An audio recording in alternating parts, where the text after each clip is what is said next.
Hola, yo soy Joana Mendoza de la sección SAI-AM Derecho Sucesoral. Les voy a hablar sobre el tema 14, 17 y 18.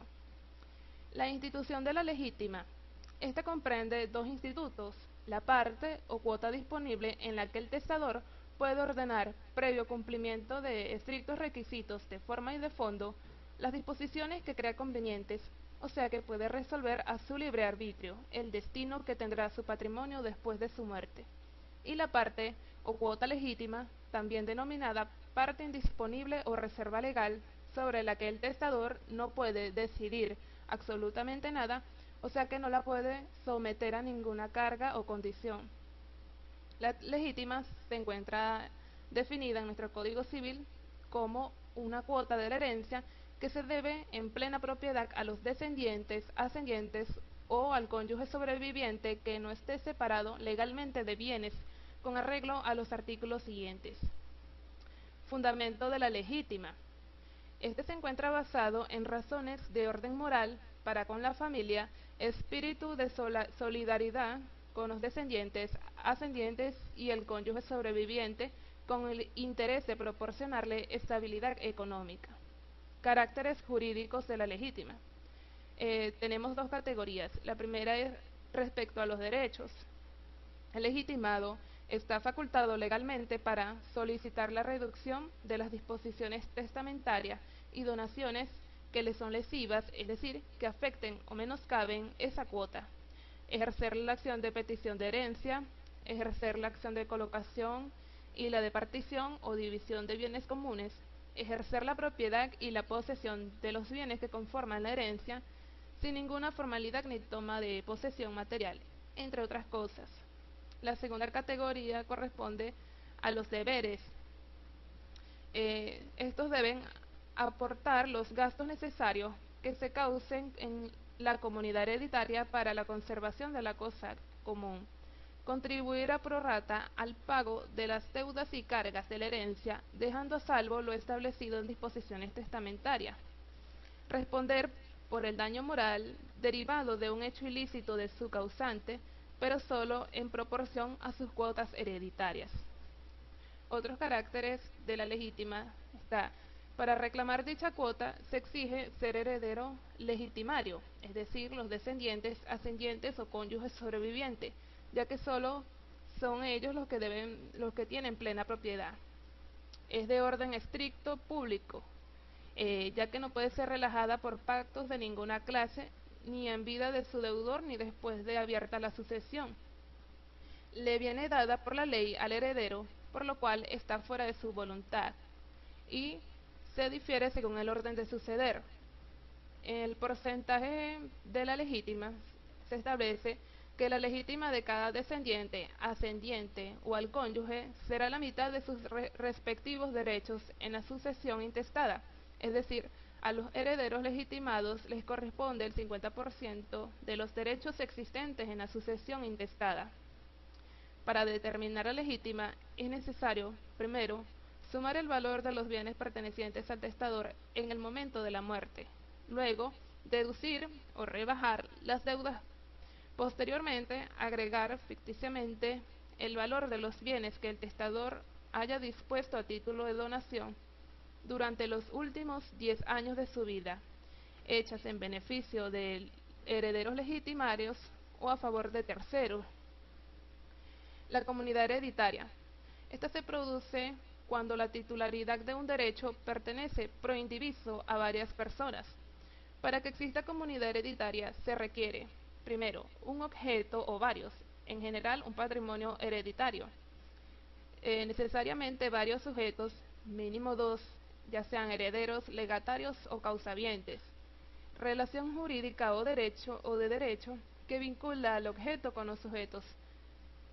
La comunidad proindiviso. Proindiviso es definida como poseer en común un cuerpo de bienes cuya propiedad no está dividida.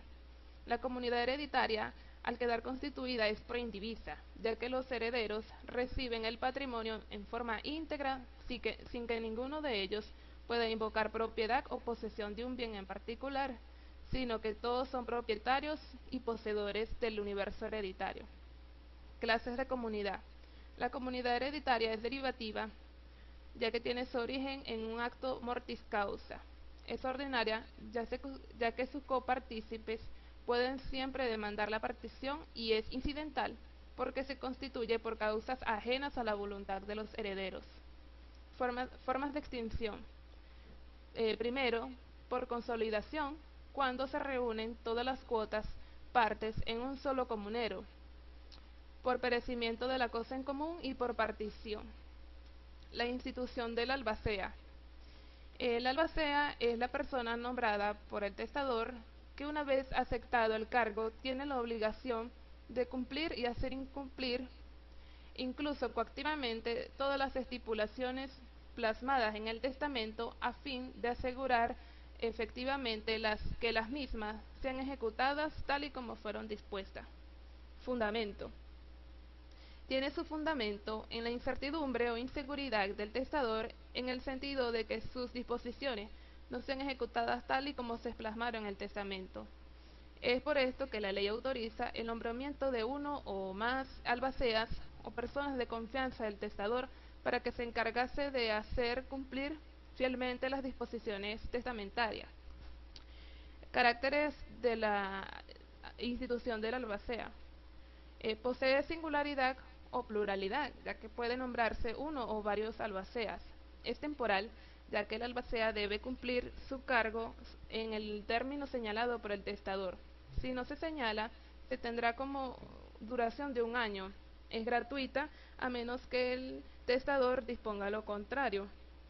Es voluntario, o sea que es facultativo, discrecional, pero una vez aceptado el cargo pasa a ser obligatorio.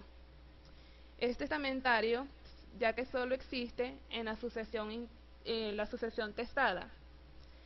Personalísimo, ya que el albacea no puede delegar funciones a menos que haya sido autorizado por el testador. Momentos constitutivos del cargo del albacea. Estos momentos son nombramiento y aceptación. En el nombramiento, este solo se da por testamento y sin fórmulas sacramentales. Debe hacerse con plena identificación de las personas designadas y sin la obligación de llamarlo albacea. Basta que se interprete la voluntad del testador de nombrar una persona que vigile la ejecución del testamento.